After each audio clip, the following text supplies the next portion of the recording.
Frozen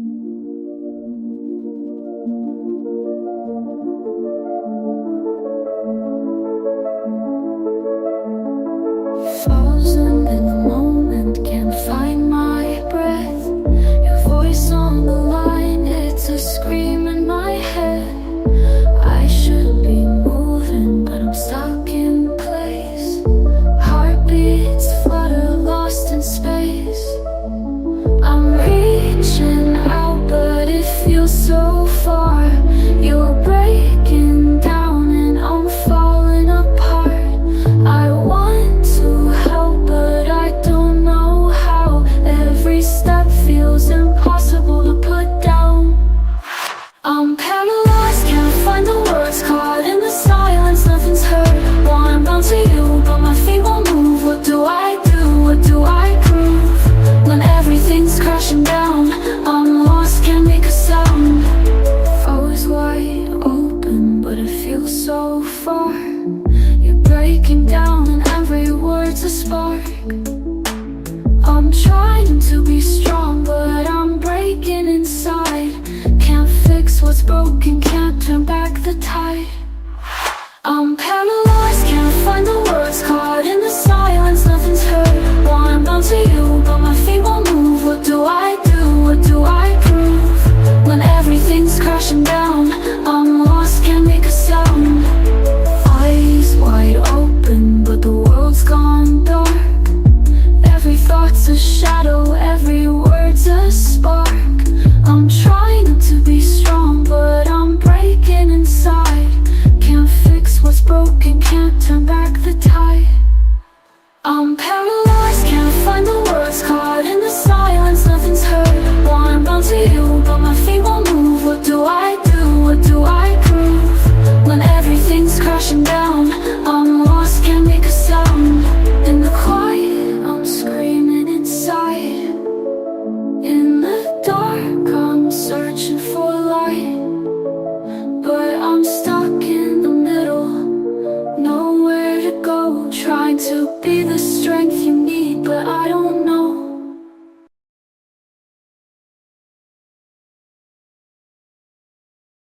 In others. Third rule, look for the worst in ourselves.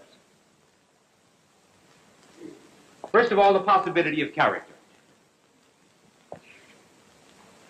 I believe every single person in the world has just a certain amount of energy,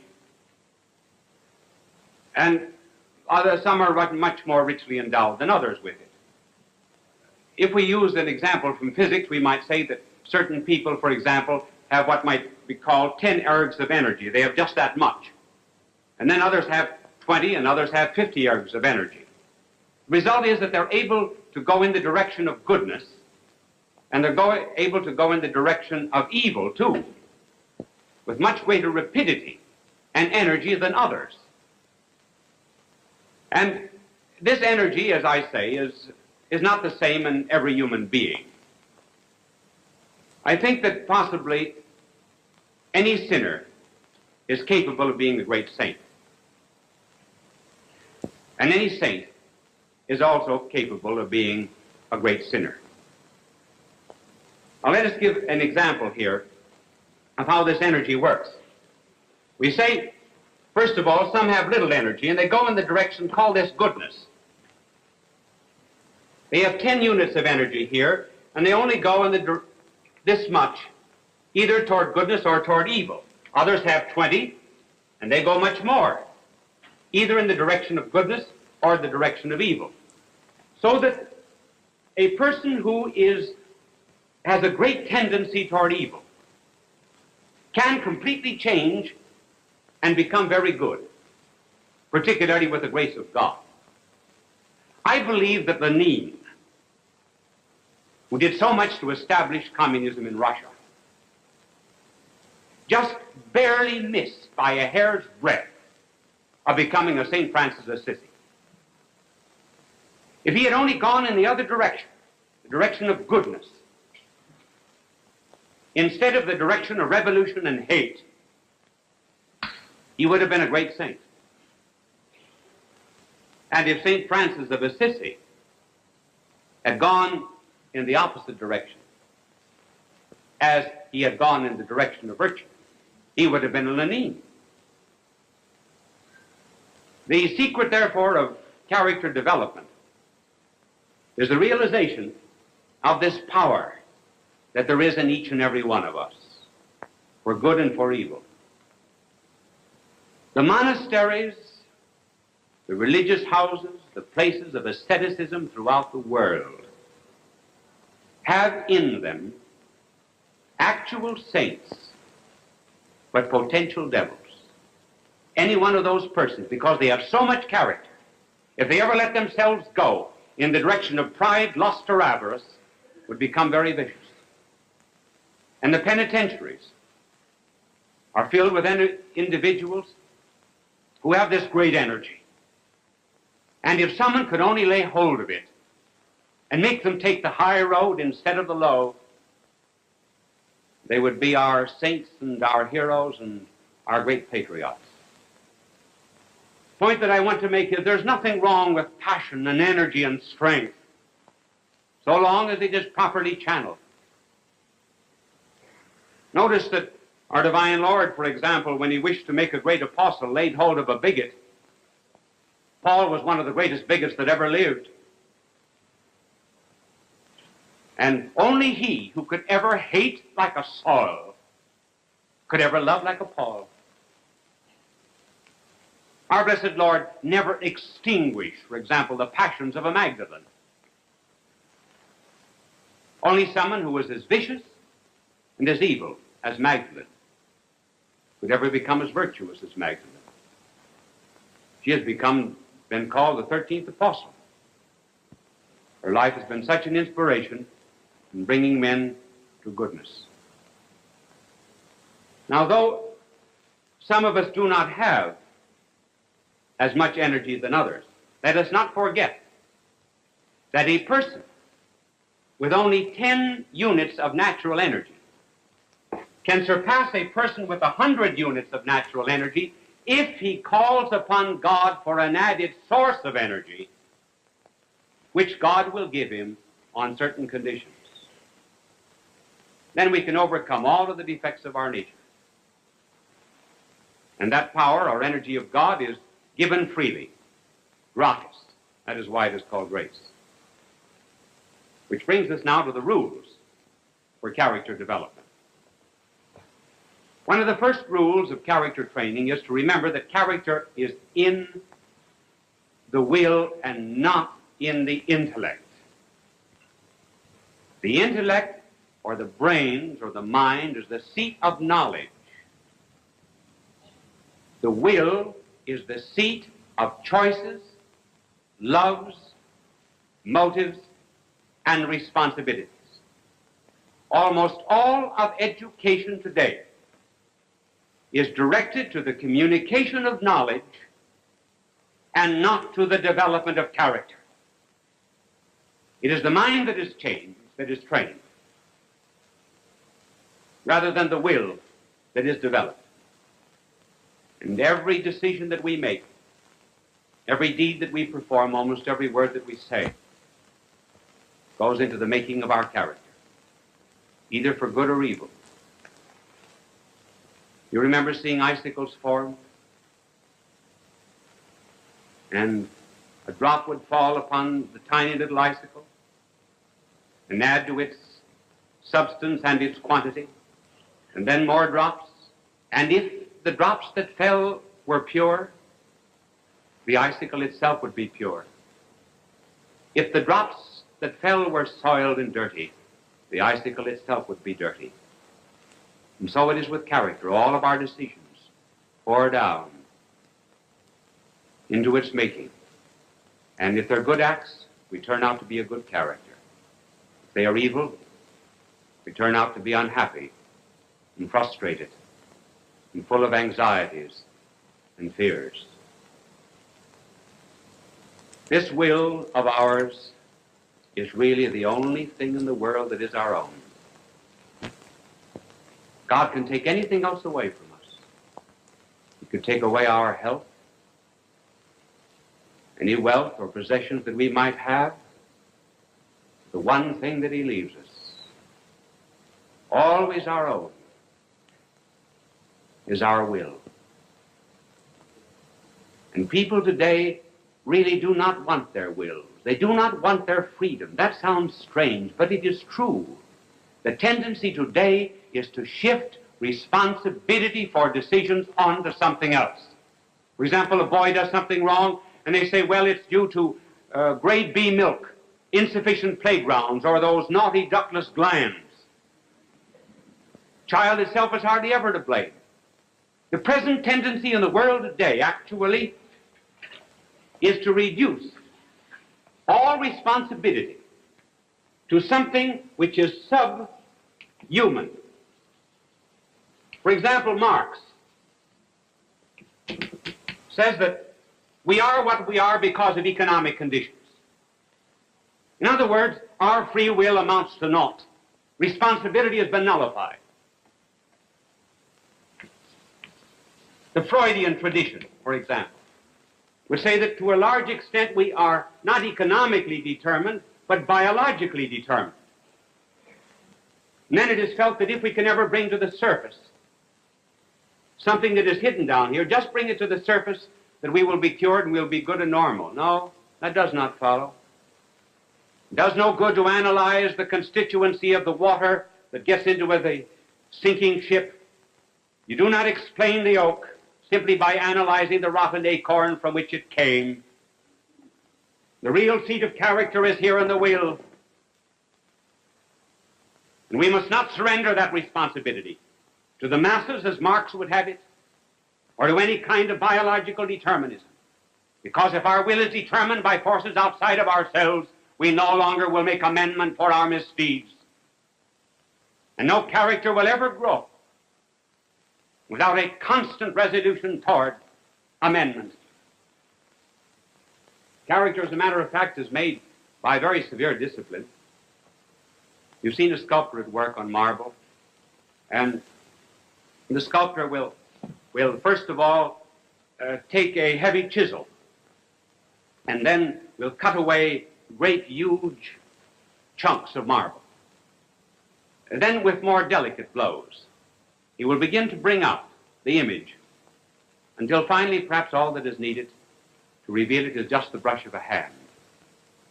And in the training of character, we have certain tendencies in us that are evil, that have to be every now and then repressed. And no one single blow or act will do it. And we have to take this mallet of our will, this chisel of our determination, and we knock off huge, great chunks of selfishness. And then later on, with more refined detachment and asceticism of the spirit, we finally come to a point where our character is really revealed and we appear as we ought to be and as God intended us to be. So rule number one, then, is character is in our will. Rule number two, and this applies to character training in others, we must always look for the best that is in others. When people are down because they have sinned, because they have made a mistake, or because life is against them, or because they consider themselves failures, there is nothing that is more important than to give them the helping hand and to be, in their regard, an apostle of encouragement. There is something good in every single person of the world if we would only just lay hold of it. And notice that was what our blessed Lord did when he went to the well, tired and thirsty, one day, and a woman came out at noon to draw water. It was very unusual for a woman to come and draw water at noon. The explanation was she was an evil woman and the other women would not allow her to come with them. Now, what common denominator was there between our divine Lord, who was innocence itself, and this woman who had 5 husbands and was living with someone who was not her husband? There was only one common denominator that was left. There was only one good thing in that character that our blessed Lord could find. And down he went until finally he found it. And that common denominator was a common love of a drink of cold water. Whenever God wishes to do a favor, he very often asks for one. And he asked her for a drink. And then he led her on from the thirst for natural water to the thirst of her own soul. He looked for what was best in her. When we see others, therefore, who are defeated or cast out by others, give them the helping hand. I remember a couple of years ago I was in Boston, and I was eating in the dining room of the Hotel Statler. And at noon I looked up and I saw two shoeshine boys that were leaning on a great purple curtain that was at the entrance of the dining room. These boys had on dirty T-shirts and crude shoeshine boxes thrown over their backs. Their hands, of course, were black both with dirt and with shoe polish. And as soon as the head waiter, the Statler, saw them, he says, "Get out of here!" So he chased the boys out. I left the dining room and went out after them. And I engaged them in conversation. And I said to one of them, we will call his name Johnny, though that is not his name. And I said, "Johnny, where do you go to school?" He said, "I go to such and such a school." But he said, "I was thrown out of this particular school." And he mentioned the name of some Catholic school he was thrown out of. And I said, "Why don't you go back?" He said, "They won't take me back." Well, I said, "Will you go back if I get you back?" He said, "You can't get me back. Nobody can get me back." Well, I said, "I can get you back." He said, "Who are you?" Well, I said, "I won't tell you who I am, but you just tell me the name of the sister and I will write to her and get you back." So I wrote to the good sister and I told her something I believe I mentioned on television some weeks ago about the three boys that were thrown out of schools: Hitler, Mussolini, and Stalin. And I said, nobody knows who were the valedictorians of those particular classes, but who did not know Hitler, Mussolini, and Stalin. And I'm sure that the educators wish that they could take back those boys again. So why not take back Johnny and give him another chance? I see Johnny every now and then. He's a very, very fine young fellow, and, well, so very good I will not even talk about it now over the air, except to tell you that in all things we look for the best that is in other people. Remember when St. Paul went to the hill of the Areopagus in Athens?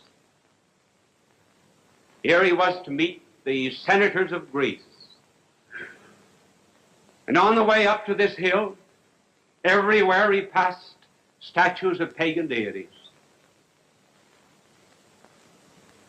St. Paul knew that he could never win over those senators with the higher life that he was preaching unless he found some common denominator with them, look for something that was good in their lives. And when he addressed them, he did not give them an harangue about all of their pagan statues. Rather, he said, "Gentlemen, I perceive that you are religious. For I saw on the streets, your streets, a statue to the unknown God. That God whom you know not is the God whom I preach to you." It was the only thing that St. Paul could find, and yet it was all that he needed. And so, in dealing with other characters, find something that is good, like the poor street cleaner that died, and everyone abused him. He said he was unfaithful to his wife, and he was an alcoholic, and he was dishonest, and everything else. And one man looking around for a common denominator and for the good things said, I know all of those things, but he said he did sweep clean around the corners. And there must be in every single life some good little detail like that that we can begin with and use it as the stepping stone for character formation. And finally, the last rule. We always look for what is worse than ourselves. We are all failures in one department of life or the other. And how do we know what is worse than ourselves?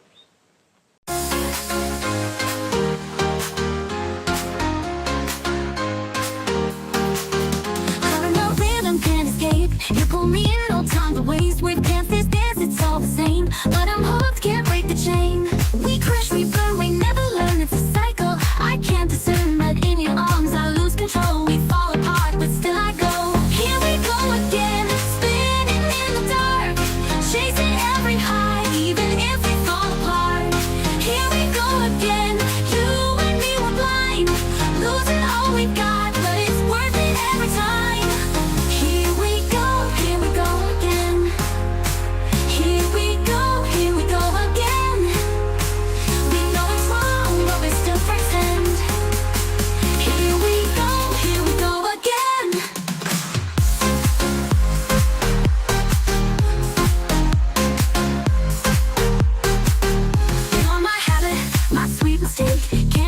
It's all it takes, no future clear, just the now. But in the fire we're burning out. We crash, we burn, we never learn, it's a cycle. I can't discern, but in your arms I lose control. We fall apart, but still I go. Here we go again, spinning in the dark, chasing every high, even if we fall apart.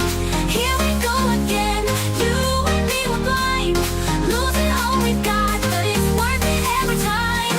Here we go again. Here we go again. We know it's wrong, but we still pretend. Here we go again. You'll not have it, my sweet mistake. We rise and fall, but still we drop. For just one night, it's all we need. Here we go again, we're free. Here we go again, spinning in the dark, chasing every high, even if we fall apart. Here we go again, you and me were blind, losing all we've got, but it's worth it every time. Here we go again. Here we go again. We know it's wrong, but we still pretend. Here we go again.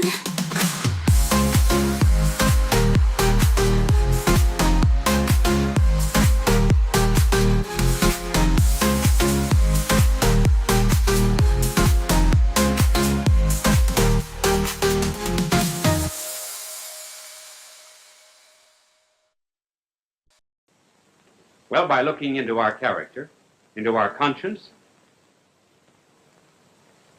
we all have one dominant fault.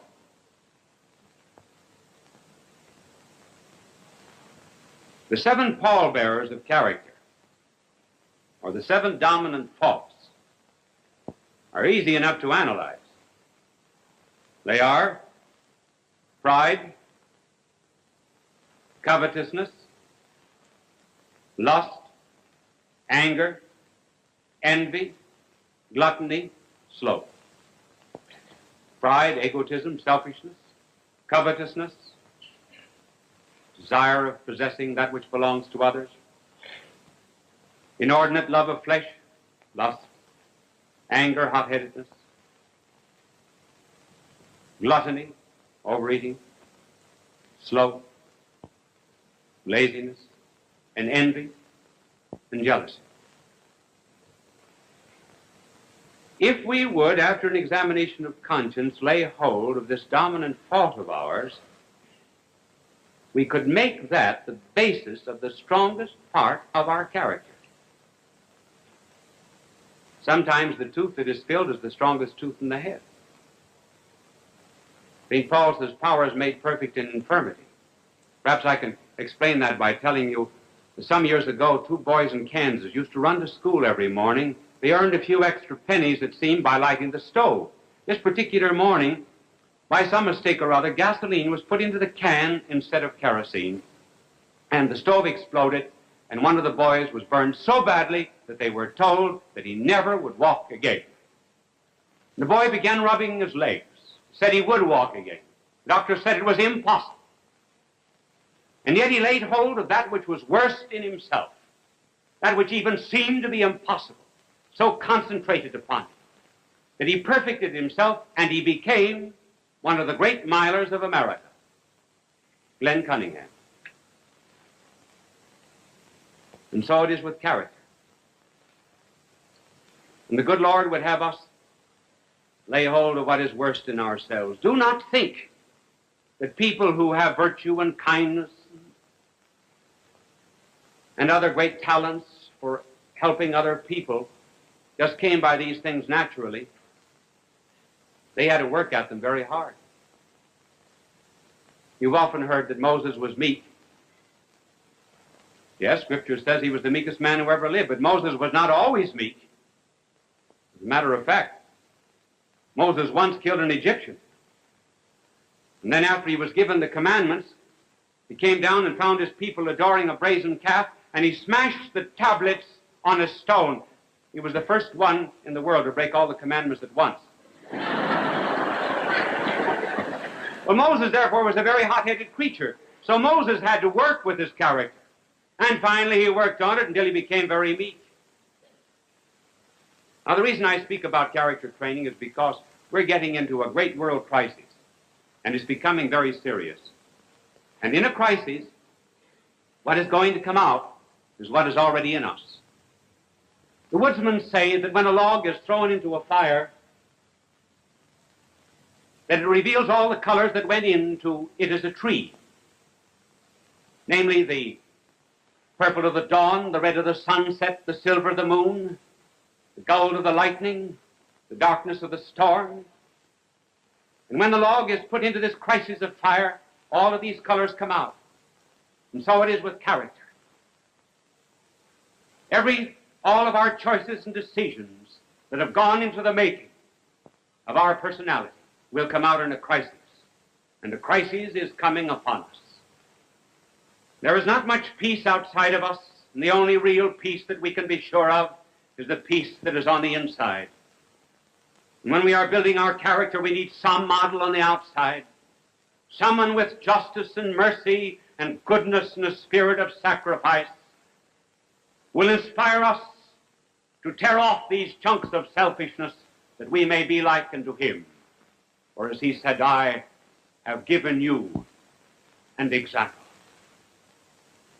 May all the American characters begin to emerge now under the grace of God. As we continue to be a great nation, loving one another in a spirit of charity, loving God who made us and blessed us. God love you.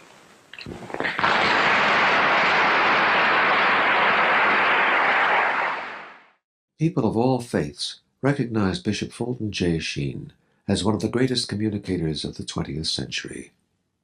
He was born in El Paso, Illinois, in May of 1896. As a young boy, he knew he wanted to be a priest.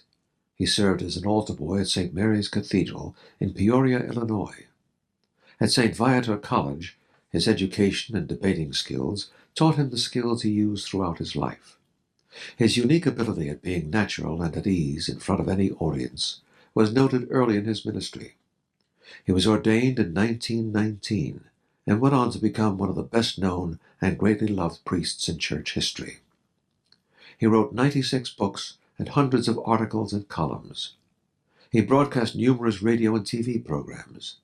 People from all faiths watched him on television because he spoke to every man. They always... without deciding which self one is to be. You see, I heard many a woman say, I must now put on my face. Did you ever hear that? I heard of one who said, I must now put on my eyes. I must now put on my lips. Well, is one the same person with a new face, new eyes, new lips? without them. Some women need only two things to make them beautiful: soap and water. Others need many other things. I heard of a man who had a choice to marry an opera singer who was very ugly, sang beautifully, and an uneducated cook who was very beautiful. He finally decided that he had better marry the opera singer because she would give him more prestige. So it was decided. First morning after the honeymoon,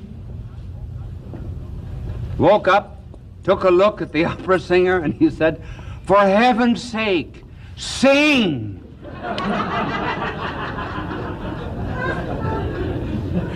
See, he had a problem, too, with the identity crisis. Much has been written about it, particularly by Erickson, and he restricted it to some extent to youth. But it is not a phenomenon that belongs to youth alone, this discovery of self. The young indeed have it because the young people do have a terrible crisis. A young person reaches an age where he wants to be himself. He separates from parents. I want to be an individual, but at the same time that he wants to be an individual, he wants to conform to what everyone else is doing. Wear the same clothes, talk the same language, love the same music. But old people have the crisis, too, of discovering which is self. The difference between the young and the old in an identity crisis is that the old in the identity crisis look back to deny the past and responsibility, and the young look to the future and deny the responsibility of the future. So both of them have trouble. Now I'm going to give you three kinds of, well, identity crises. The point is, and this is the reason we've chosen this telecast, is one must be careful in seeking identity to discover which self one really is. And I think that today I will ask my angel to leave all the writing on the blackboard, unless I change my mind, so that you can see the three. The first kind of crisis is this, where a person wears the mask but has no face.